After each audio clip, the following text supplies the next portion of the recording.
Welcome to Moon Fork. It's a actual play Monster of the Week podcast. I'm here with some friends. We'll just each introduce ourselves now as ourselves, and then for most of the rest of the game, we'll be calling each other by our character names. So I'm Jonny, and this is whoever wants to go next. I'm Tyler. This is the voice of Tommy. And I am Jack. Good to meet you. Great to meet you. We're going to start with a quick town description, and then we're going to talk more about the game that we're going to be playing, Monster of the Week, and then we'll dig into Tommy, Tyler, and Jack's characters. So Moon Fork sits on the rainy side of Washington's mountains, just an hour or so from Seattle. Its wood-sided houses, abundant evergreens, and constant misty drizzle give it the look of a place you'd want to spend your weekend. Indoors, you might clutch a mug of coffee by the fire while you read and watch the rain. Outdoors, you might find yourself hiking in Beaks Lamp State Forest, a huge swath of dense pine and Douglas fir that swallows the southeast corner of Moon Fork and stretches out for hundreds of acres beyond the town limits. Moon Fork used to be a blue-collar hub of regional canned fish. The Brooks Cannery, built on the simple motto, "Pack it up the Brooks way," was renowned as a place that gave common folks good jobs with decent benefits. Cannery employees were proud of their work and even prouder of their ability to put food on the table for their families. That all changed in the mid-70s when larger national packers consolidated the canning trade and put smaller canneries like Brooks out of business. Since then, Moon Fork has reinvented itself. Now, in 1996, it serves mainly as a getaway location for rich folks from Seattle and Portland looking to grab themselves a taste of that great Northwestern small-town vibe. Much of the industry left in Moon Fork for this reason is built on tourism. Luckily, the coffee and diner pancakes at Valentine's are worth coming for on their own. Over the last 20 years, Moon Fork has also become known for far darker reasons. In 1980, soon after their cannery went belly up, all but one member of the Brooks family went missing and haven't been seen to this day. The patriarch of the family at the time, Clint, still lives near town in a cabin across the Upper Crab River, tucked back in the woods well beyond Ono's place. Folks in town give Mr. Brooks a wide berth. Some still call him the Phantom of the Fork for his reclusive ways. Then, in 1985, the body of a 17-year-old girl, Janet Klein, was found inside the dilapidated cannery by some local teenagers. That, however, is where the clarity on the incident stopped.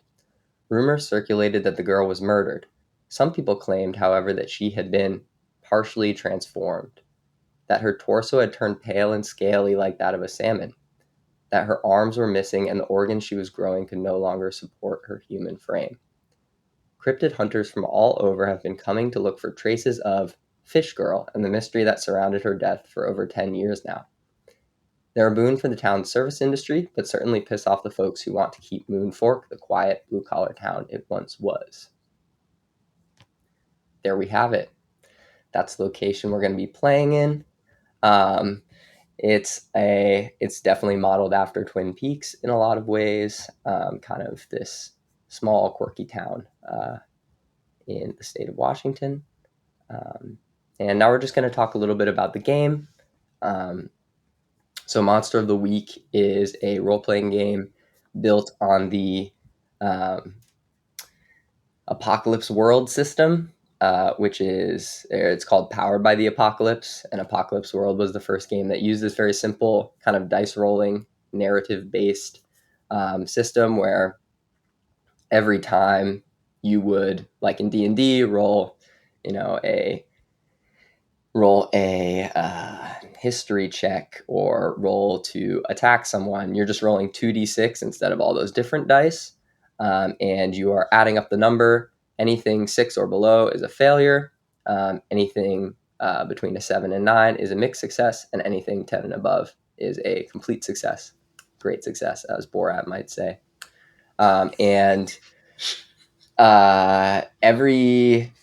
Everything in the game is not a roll. In fact, a lot of the time in Monster of the Week, if you're just doing something and it makes sense as part of the environment or part of something that you would know, it's not a roll. So, for instance, if you're fighting, a big monster, that's going to be a roll. That's called kick some ass. But if you are, reading through a book and you're trying to find information that would plausibly be in the book, that's not going to be a role, which is a little bit different than some other role-playing games. The Keeper, which is what I'm called, which is kind of a funny name. The full name is like Keeper of Monster and Mystery, which is silly, or maybe something slightly different than that, but it's a silly name. We never roll. Keepers never roll. So it's a very elegant narrative system where the players roll when they want to do stuff. That's kind of what hero shit, for lack of a better term. And then the Keeper just keeps the game going with kind of what would naturally happen. There are some basic moves that hunters can do. I'm just going to list those off right now, and we can kind of talk through anything that might be interesting to talk through. So there is Kick Some Ass. When you get into a fight and kick some ass, roll plus tough. You add stats just like you would in other role-playing games to each roll.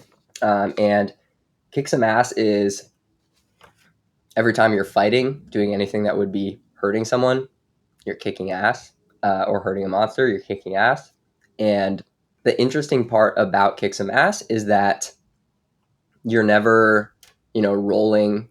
It's never two parties rolling. It is when you decide to kick some ass, you are going to get hurt and you are going to try to hurt something else. So the monster is going to inflict harm on you, just as you're trying to inflict harm on the monster.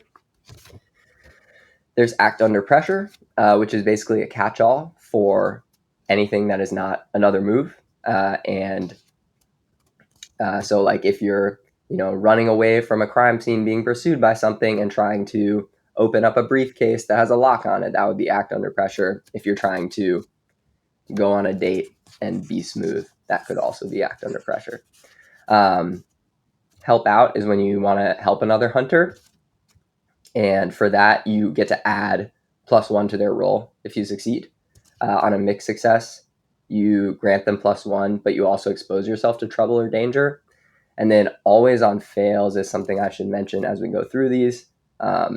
The Keeper gets to make a hard move, which is there are, as part of the Keeper, rules and suggestions, there are both hard moves and soft moves. Soft moves is something like, I'll say, the monster perks up its ears and starts to barrel toward you. It's not a hard move in that I'm giving you time to react and do things that could affect the outcome. But whenever you fail, so let's say you fail and Act Under Pressure, you roll a 6 or below, add your plus cool, and it doesn't add up to above 6, I get to take a hard move, which just means I get to do stuff to you without y'all reacting. And that can take a wide variety of implications. So if you're in a fight, it might be pretty simple, where it's like, you try this attack, you fail, I take a hard move and knock you unconscious.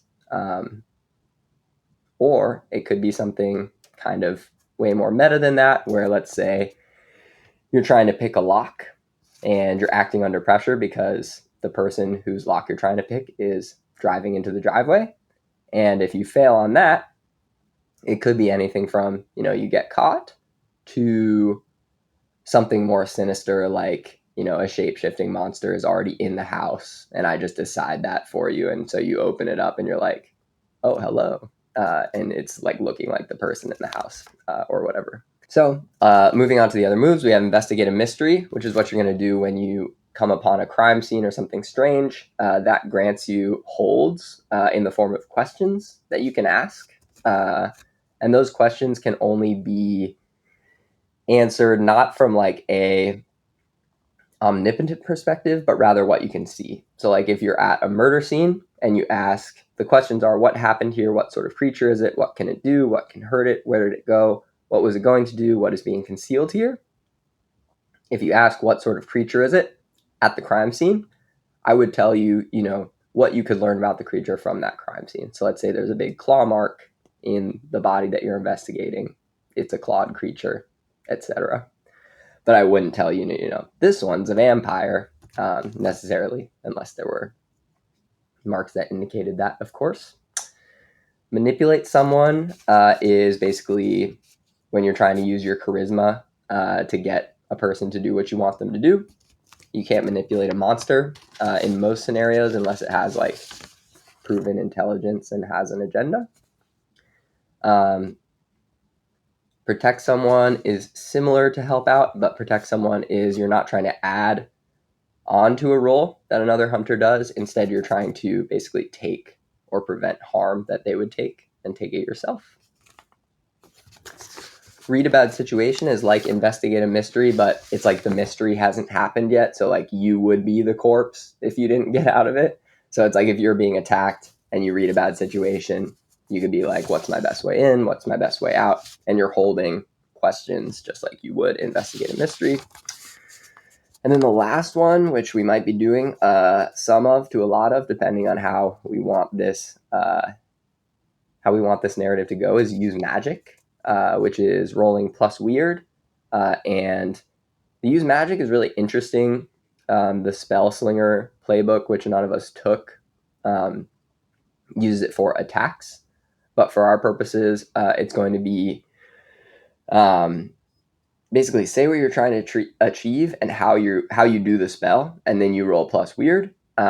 So you can inflict harm, you can enchant a weapon, you can do one thing beyond human limitations. There are a lot of catch-alls to this, but we're gonna have to decide together what is acceptable. I envision this being a bit grittier of a game. So like if Tyler's character, the spooky, he's using the spooky playbook. If Tyler's just like, I want to pick up a piece of the ground like Toph from The Last Airbender and like ride on it, I might say no to that, but we'll work it out together.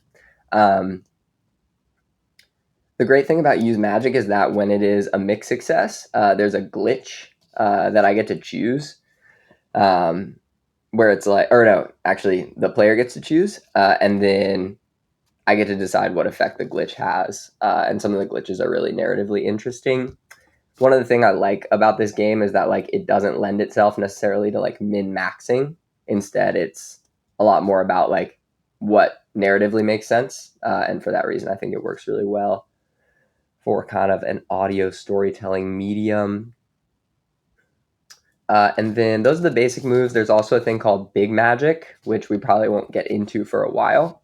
But Big Magic is when you're doing stuff that, like I said, is kind of outside of the scope of the game or seems like particularly groundbreaking, earth-shattering, not to do a pun of the example I used before. But for instance, like resurrecting someone is Big Magic. Creating like a monster cage that neutralizes them perhaps in some way would be Big Magic. Doing certain rituals, that kind of thing. I find that that's probably going to be best used like sparingly. Like we're not going to be doing big magic every game, especially because I can require like anything I want. So if you're like, I want to resurrect this guy that was just killed, I'd be like, cool, you need to spend a year researching it, get like hundreds of other mages and etc. And it's like, you can work on that, but it's not going to be right away. And then there can be side effects to that too, which can be tough as well. The only other thing really I want to mention for moves before we dive into kind of how we want to build the world together, what we envision for this game, and certainly letting other people talk, as I've been going for about 15 minutes now, is the thing with the moves that I want to make sure we get right, and it doesn't have to be right away, but something I envision for this game is when you do a move, you don't say like, okay, I'm in the fight, I'm just going to kick ass. You say like exactly what your hunter is doing, and then we will talk about what move it will be, right? So if Tyler's character is trying to, say, use magic to inflict harm, Tyler wouldn't say, I'm using magic to inflict harm. You would say like, I, pull out my magical mandolin and I strum a chord and I'm aiming this psychic energy at, XYZ target. That's not who Tyler's character is, I imagine, but an example. And then I would say, okay, that's use magic, and the effect you're trying to have is inflict harm. And then say there's a glitch. We would talk about that together too. But the just saying what you want your character to do and then adjudicating what move that might be together is how I envision this game going. And it's going to be kind of hard at first because we're going to be tempted to be like, oh, crime scene, investigate a mystery. But instead, I would instead want Jack to say something like, I crouch down and have a look at the wound, and then we would investigate a mystery from there. Okay, folks, that was a lot of talking from me. Let's get some of your thoughts on the game as you were reading it. I imagine it was like the first time going over the handbook. What were kind of some of your thoughts? How do you envision how you want to build the world, etc.? I think I'm interested in learning a little bit more about like the overall narrative and like how it's going to build up over time. Like, are we considering like each uh like episode as like an individual mystery essentially, and we like proceed through the week and solve the mystery collaboratively, or like how does that work just kind of fundamentally? Yeah, Monster of the Week was built kind of with inspiration of like Buffy and Right. Supernatural and other TV shows in mind that are these Monster of the Week TV shows where it's like each week, Right. they face a new threat. Okay.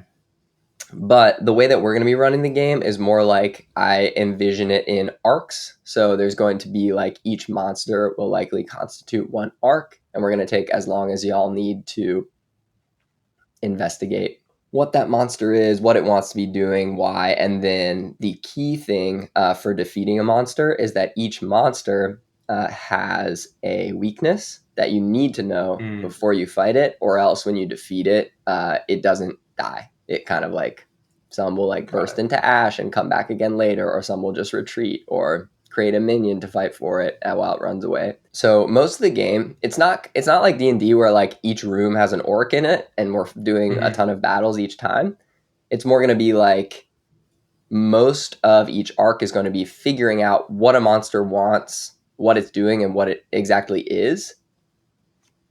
And then there's going to be a planning period where you talk about like, we're going to try to trap it in this place. And then you're going to use the sword that I enchant with fire because its weakness is fire. And that's how we're going to take it down. And then certainly things won't go always as planned. That's kind of the fun part. But having that Hmm. plan in place and having the prior episodes in an arc feel like research for how to approach that final confrontation is how I envision it. And it's not going to be every week there's a new monster, even though Right. it's called Monster of the Week. It's going to be consider each arc a new monster. And from that framework, the story, the overarching narrative will unfold kind of around it. Cool. No, I like that. I mean, yeah, I kind of wrote my character in like a sort of Twin Peaks style of just being like a weird little goofball. So I think it's going Perfect. to fit well. Yeah. I was wondering about characters. It feels like compared to the D&D I've played, there seems to be less attachment, at least in the handbook and in the description that I listened to in the podcast, to specific characters. And I talked to you about this a little bit already, but I'm just wondering, like, are we going to be more likely to die? Are we going to be changing characters at some point? Yeah, that's a good question. So just some preamble. Another cool thing about Monster of the Week is that even though um, the characters themselves are supposed to be like superheroes or like interested in danger and like running into scenarios, putting themselves in tough situations, everyone has um, 7 harm. So it's not like D&D with all these big numbers. It's like, if you get hit for 2 harm, you're like, feel like 2 harm is like getting like a sledgehammer swung into you. Like it's a lot. And then anything 4 or more, I believe you are unstable, which means you are going to keep taking harm until you die, uh, unless you get medical attention. So it's like you only can be taking a few harm per encounter, unless things are really going to break quite bad. Um, and so, with that in mind, I envision this world being pretty dangerous, and that's how it's supposed to feel. It's like you're supposed to be feeling tension and you're supposed to be making tough decisions.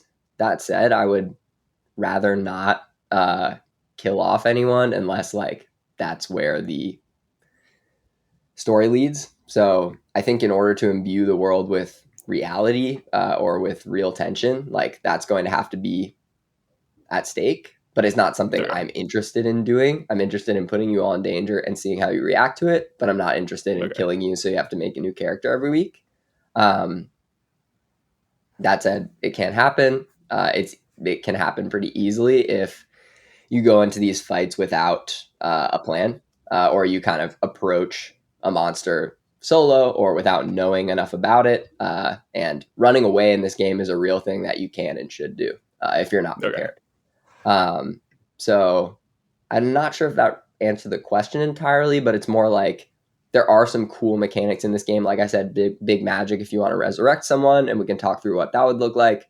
There's also like a system for once you've leveled up enough, retiring your character, which is Yeah, interesting, that's what and I they was just kind kind of of. become like a fabric of the town, right? So they would just be like they would be in our campaign, but you'd just be giving them over to me, and then it would be like, oh yeah, that weirdo who lives on the edge of the woods, like he fought monsters once. Let's go talk to him. Okay. I envision that maybe as something we'll do like when we're far down the road, if this continues to be something we're all interested in doing.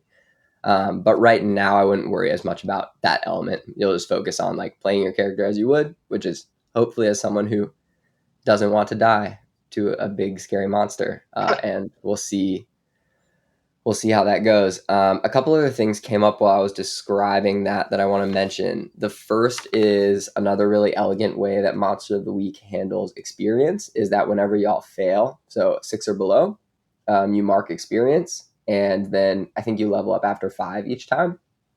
And when you level up, you get some of the classic role playing stuff that we love. Like you get some ability improvements, you can take new moves, all these things. And we'll just have to remember to do that together. Or as I edit, I'll be like, "Wow, I forgot to tell them mark experience when they failed," because it's easy to get wrapped up in, "Oh my god, what do I do?" Um, the other thing is all the hunters have luck points, but you only get like a very limited amount. I believe it's 7 or 8 luck points, and you can use those to turn a any roll into a 12 plus. So like you can turn a failure into a complete success, but you never get those back. So they're used very sparingly, especially depending on how long the game is, which I imagine this one going for a while. Um, and then once you are out of luck, I can take hard moves against you whenever I want. So it's like kind of getting all of the failures back and more because you'll go in like you'll enter a situation and I'll be like the monster sees you, swings at you to harm without like being able to react at all. And Got that's it. called being doomed. So you want to use luck points like a very precious resource, but sometimes they're super necessary. And it's kind of that interesting tension that I sometimes find in like video games where it's like if you're playing a survival game, you want to like hoard resources. But I think like Monster of the Week and the game that I envision will like force us into situations where like considering whether or not to use luck, it will be like an important mechanic. Um, One last thing before we kind of continue on talking about what we envision for the game. I just want to read like the hunter and keeper agendas, and hopefully this will guide us to like think through what the character should do, because there will be situations where it's like, do you want to jump into this like deep dark hole that you don't really know about, and you could hem and haw about whether or not to do that, but let's use these to kind of guide our play. So the hunter agenda is act like you're the hero in this story because you are. There is degrees to that, depending on your character, where it's like if your character is more of a cautious person, more of a behind the scenes planner, maybe they wouldn't do it. But you are the hero. Buffy can take hits and keep getting up and fighting the vampires. So can you. Make your own destiny. Find the damn monsters and stop them. That's always the first priority. And yes, the damn is included in there. I didn't add that for flavor. Uh, Play your hunter like they're a real person, which I like. Kind of self-explanatory, but worthwhile. And then the keeper agenda for me, just so we're transparent, is make the world seem real. And for us, real, I think, is going to have degrees to it as well, because I don't want it to seem exactly like, the lives we're living in 2025 today. The game said in 1996, but it's also like, I never feel exactly in reality when I'm watching, a David Lynch film or whatever, but it's close. So feel real to the world that we want to build. Play to see what happens, and then make the hunters' lives dangerous and scary, right? So I imagine the game being a push and pull of like you all trying to act rationally, make good decisions, and play true to your characters, and me just continuing to put you in danger and make tough choices. That's what I find is like one of the more interesting parts of role playing games is like forcing well-developed characters to make tough choices within the value systems that they've built for themselves, and the relationships they've built for themselves. Yeah. Any other kind of questions about the game, thoughts, interests? I'm just looking forward to feeling, the I don't know, the realism. Like I know we're also not going to be like you said, but I'm excited to get into it. Yeah, it's going to be nice to one word that I keep coming back to whenever I consider something kind of longer term and creative is like steeping, We're going to be like the Tommy Tyler Jack Johnny T. We're just going to hop in some hot water and steep in there. And as part of that steeping, which, some might argue is like a hot tub, is like a soup or a tea. Isn't that strange? I mean, it works for me. Hot Is tubs do it? make me cough though. We So could do a hot tub episode where we all have sip I entire love that. time. I love that. Steeping ourselves. The one other thing I wanted to mention before we go on and discuss the characters, and then hop into the game in our next episode is I envision I think Monster of the Week works the best when like there is a solid foundation, and a solid kind of narrative voice leading it. So that's what I want to be.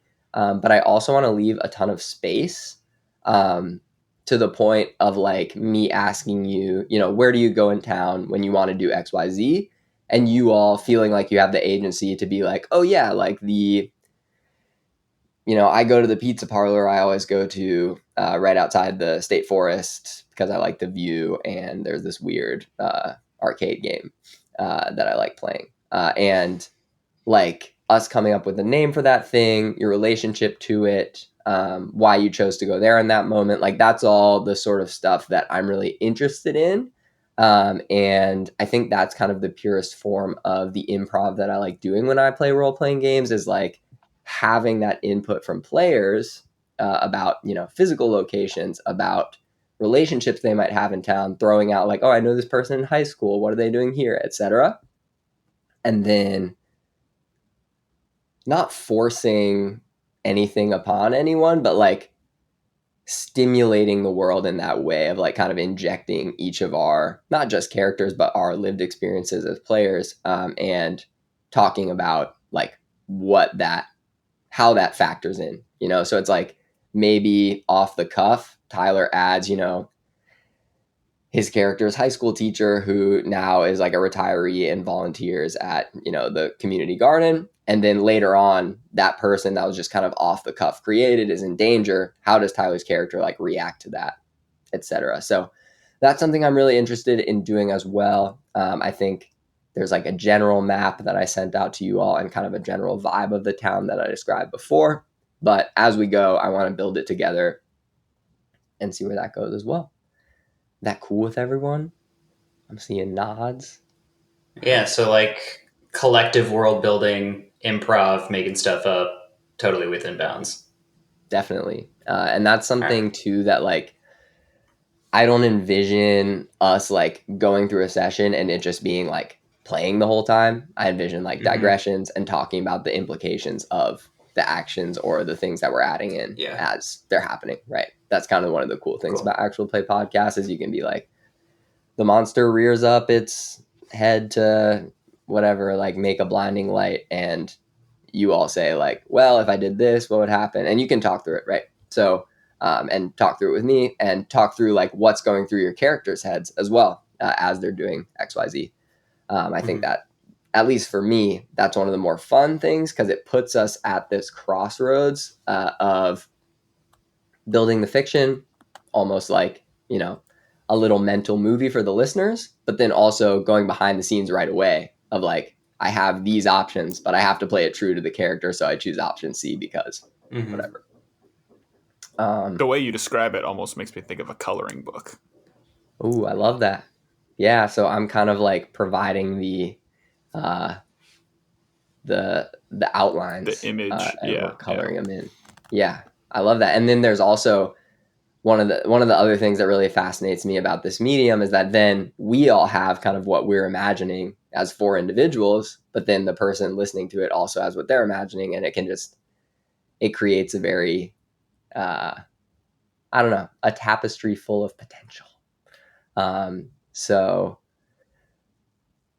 yeah, I'm excited. Now I want to talk through just the characters, and this is kind of where we're going to start to get into the meat of you all building the story, and me kind of passing off the agency to you in that way.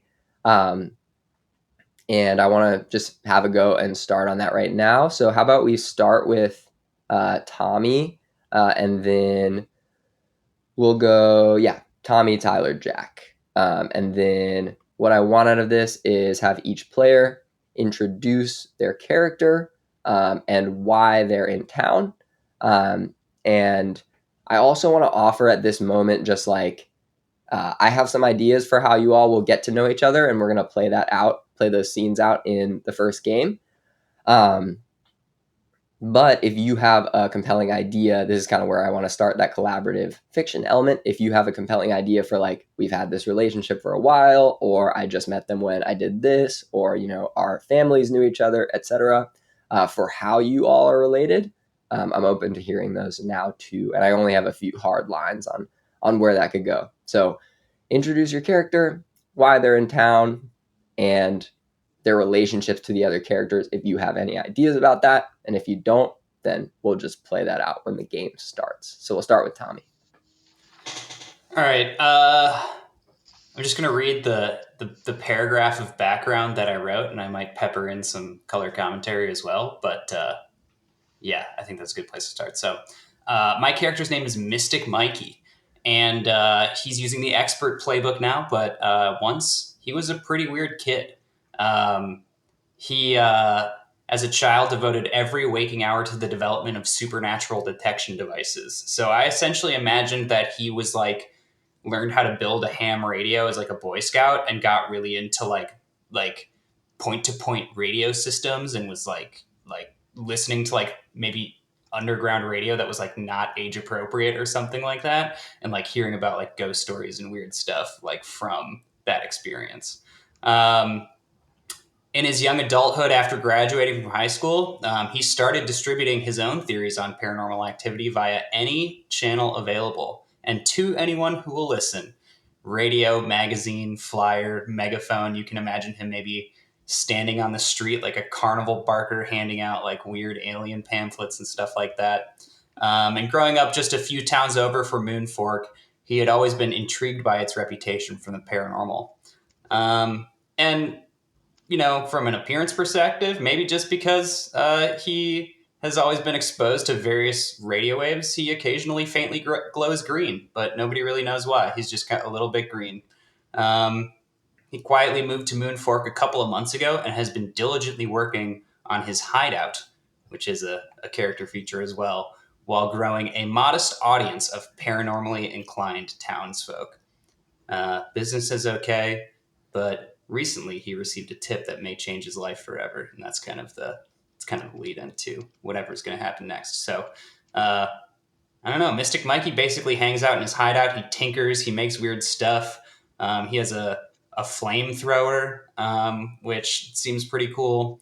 Um, but yeah, he's probably something of like a modest public figure at this point. Like people kind of know who he is. He's like a little bit like a carnival barker, or like a newsboy or something like that, like distributing pamphlets on the street. So that's Mystic Mikey. I love it, Tommy. I have kind of in mind for the story. It's called a haven, right? The expert thing. Mm-hmm. Yeah, Um, Haven, yeah. I have in mind. It's interesting that you said hideout actually, because I have in mind like you said you have your ham radio shop, and I Hmm. want to talk about where you think that will be in town. Like, is it more on the outskirts? Is it like off the side of the Mm, road? Is it in the middle of town? I'm open to wherever you want to place that. But then also, I imagine that as kind of like the place where Mystic Mikey gets up to his regular day to day tinkering. And then I have an totally. idea for where the Haven is that is a separate location that you can definitely Okay. go and tinker at and work on. But that's going to be related to another one of the characters. So I actually have an Okay. idea for your relationship with at least one of the other characters. And I'm excited to explore that a little bit. Um, so I think that's a good intro. Where do you think the ham radio station is, or where does kind of Mystic Mikey spend his time hang out? I imagine Yeah, it's I there. was also thinking it would be like inside his haven, like they're sort of co-located. Like, I I gotcha. guess in my mind, I was imagining like a basement apartment or something like that. But I am certainly open to modifying that to make it work with No, other I love it. characters in That's the great. story more generally. Yeah. I think then in my mind, it's like we have running through the center of town, kind of like the main suburban area is Granite Lane. And I Hmm. imagine there's kind of like some folks in Granite Lane who are like empty nesters, right? Like their kids have moved out and they have larger houses. So I wonder if like you kind of moved into someone's basement there. Like you're renting from maybe like an elderly couple who doesn't really understand what you're doing down there, and that's kind of where you run Yeah. your ham radio operation, and it is co-located pretty closely to where the Haven will be too. So we'll leave it at that. Yeah. That sounds But good. I think that's a good start. Great, Cool. Tyler. Do you want to go ahead? Yeah, sure. Yeah, so Clinton Brooks uh, was an older man who was once part of one of the major families in town. People may have heard of the Brooks Cannery or Tannery, I forget which, from the initial description. But yeah, Clinton, he kind of grew up and he was part of, this family. He was a pretty, not a high achiever, but a well known around town, big figure in the high school, popular guy, but kind of as his family and kind of everything kind of fell around him, he has kind of retreated from public life for the most part. He is much older now and is kind of bordering on unkempt, older. It doesn't look like he's bought clothes probably in the past 10 to 15 years. I can always see him around town, kind of wearing the same type of thing. Um, People in town definitely know of him, and generally they keep their distance, kind of when he's going to shops and kind of going into town to kind of get what he needs. But mostly those are pretty quick trips for him, just to get his business done, and then kind of retreat back to kind of where he lives, kind of on the outskirts of town, kind of on his old family's kind of estate and old family's kind of grounds. Um, I would say, yeah. Sorry, I think kind of going back to the start. My playbook is the spooky. So again, I am definitely affected by some dark powers. I have a couple um, different kind of class things where I'm going to be kind of interacting with kind of the spiritual side of things, and definitely I kind of have like a tormented vibe where I definitely kind of like have these premonitions kind of about what's going on, and kind of don't really know how to deal with those in the best way, and kind of have retreated in some sense. Um, and I think that's everything that I have right now, Yeah. Johnny. What else should I touch on from the character sheet? I think that does a good job of handling it. I like the spooky playbook because it does have this kind of like cursed element to it where it's like from the start there's this dramatic irony of us all knowing like something's about to break bad with this guy, but we're not really Yeah, sure now where that's coming from. yeah, And the mystery of, as we talked about in the description, and as you touched on, of like the family disappearing is something that we'll have to explore eventually. Doesn't have to be right away. Um, I have an idea for how we're going to get you uh, involved, for lack of a better term, with kind of the, Yeah. or at least talk about your relationship to kind of this darkness in your life that makes you the spooky. But one thing I'm wondering is I have an idea for how Mystic Mikey and Jack's character are related. But I wonder if, Tyler, you envision like the dark force getting you involved with kind of them and monster hunting in general, or if you envision that interest being somewhat parallel to kind of those forces. Like, is it the dark thing, the thing that makes you the spooky, that's causing your interest in in monster hunting or in kind of the weirdness in Moonfork? Or are you kind of separately having the darkness and an interest in the weirdness, kind of just out of Clint's personality? No. I would definitely say that it's the darkness in my life that's pushing me to be involved here. Like I'm definitely like kind of part of my like I'm kind of a man on a mission in some ways. Like this is kind of like been a huge part of my life, and like I want to deal with it. I gotcha. Great. I was calling Clinton Clint for some stuff. Do you think that like that's something, or of course the Phantom of the Fork, as some of the people, some of the more poetic folks in town know him as. Um, we won't touch on that now. Maybe that will come out more naturally at some point. It doesn't sound natural saying it. But are you interested in the nickname Clint, or does Clinton set boundaries as like Mr. Brooks or Clinton? Never Clint. Definitely never Clint with these types of rabble rousers in town. Never Clint. Okay. Clint is a taboo word. Okay, that's good to know. I've got that note about getting involved, the dark force kind of pushing you toward whatever spooky is going on for the spooky. And then let's move on to Jack's character. Go ahead, Jack. Okay, what's up? I'm Jack. My character, I named Leopold Leo Lark. I was thinking Leo originally, and I went with Leopold because I like South Park and Butters is named Leopold. But I think Lark might be better for me. I'm going to be the Flake. I'm a man. I have searching eyes, so it's not necessarily skepticism and it's not necessarily focused on one thing. I'm just trying to figure out what's next, what's out there.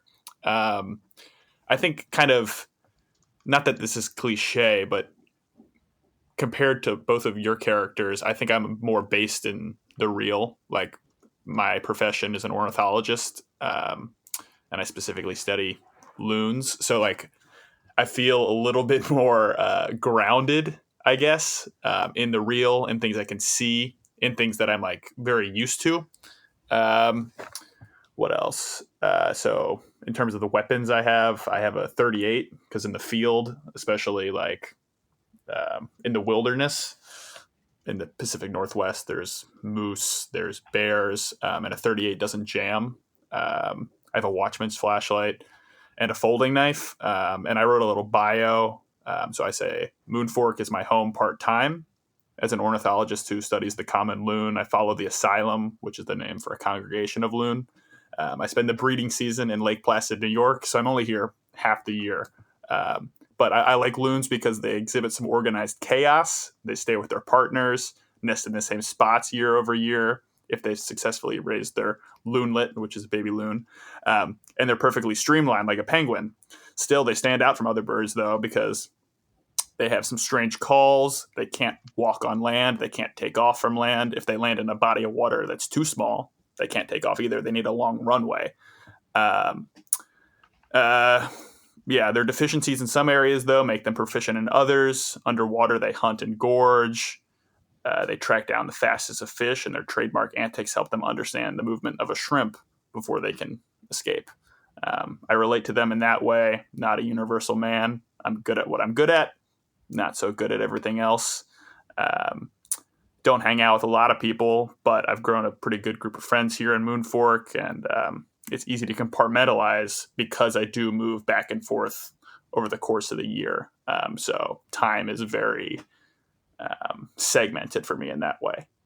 And yeah, I'd say that I'm familiar with people around town, but I don't know if people know me around town because I'm mostly out in the field. Um, but I still feel a pretty good connection to this place. So I love it. Um, I have an idea for kind of your connection to the town as well, in addition to your ornithology. I have a question. If Leo, or sorry, I should say, if Lark were living, like if Lark had family in town, do you think Lark mhm. would spend the half year he's in town with family, or would he kind of rent his own place? I was thinking rent because I think originally he's from the East Coast. I think he always wanted to be out here, kind of away from people that he knows to some extent. So I'm thinking renting. And in terms Okay. of, I don't know if this is where we're supposed to go now, but in terms of Mystic Mikey, I feel like I'm pretty familiar and a skeptic. Maybe I listen and like I'm familiar with him because like I'm actively trying to hear the other side of the argument. Not that I buy it, but just because it's interesting to me and like it's not necessarily an adversarial thing. It's just a maybe curiosity thing. I don't know I though. love that. I don't think you could have said anything better for the relationship to You Mystic gotta open your Mikey. mind, man. This shit. I mean, It's going to be some good stuff. I'll try, Um, but no promises. you gotta read a flyer. um, the only thing I wanted to tweak, and I'm wondering if you're okay with this, I imagine you will be, Jack, regarding Lark's uh, background. I love everything you Mhm. said. Only thing is, are you okay with at least Lark's family being from the area? I'm Yeah, okay if yeah. Lark, like, early on, even like right after high school, like goes out to the East Coast to like start the study Okay, of birds. But that's the yeah. only other question I had. Okay, that makes sense to me. I think either way, I kind of just want to get away, and I'm able to do that year over year. So Exactly. Yeah, that makes sense to me too. Sweet. okay. Okay, that all sounds good. So we've got Mystic Mikey, we've got Clinton, Mr. Clinton Brooks, and we've got Lark. Um, these are the characters we're going to be kind of entering the town with and seeing eventually, maybe, who knows, the monsters through their eyes.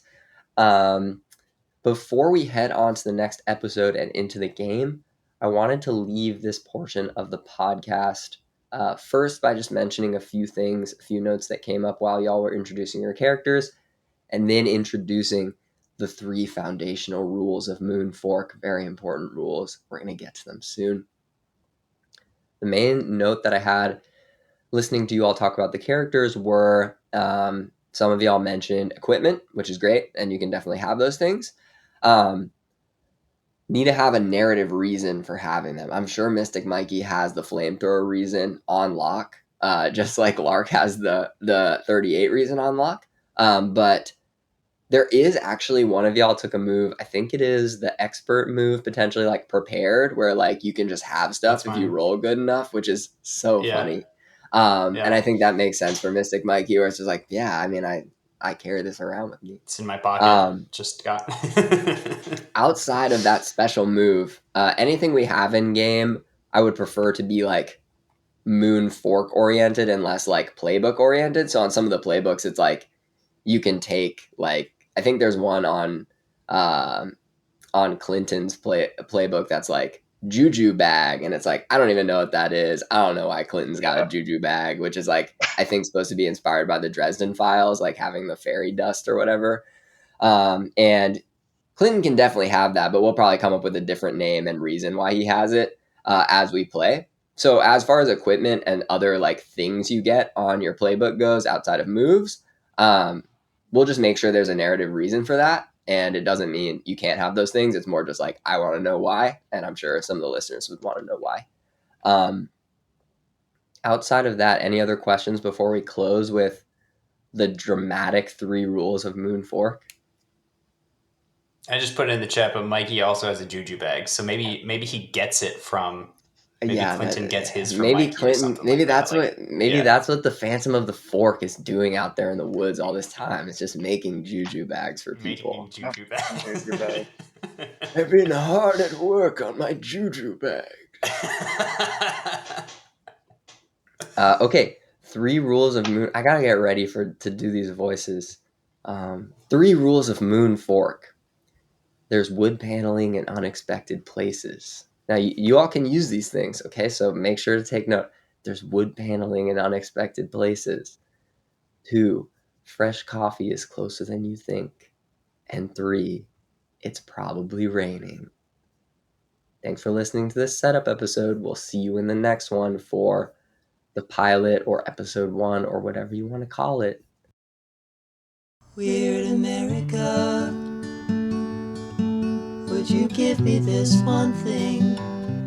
It's medieval, but it's as modern as something on the radio or the phone you can't put down. Weird America, I'll be seeing you around. Weird America, I'll be seeing you on the swells today.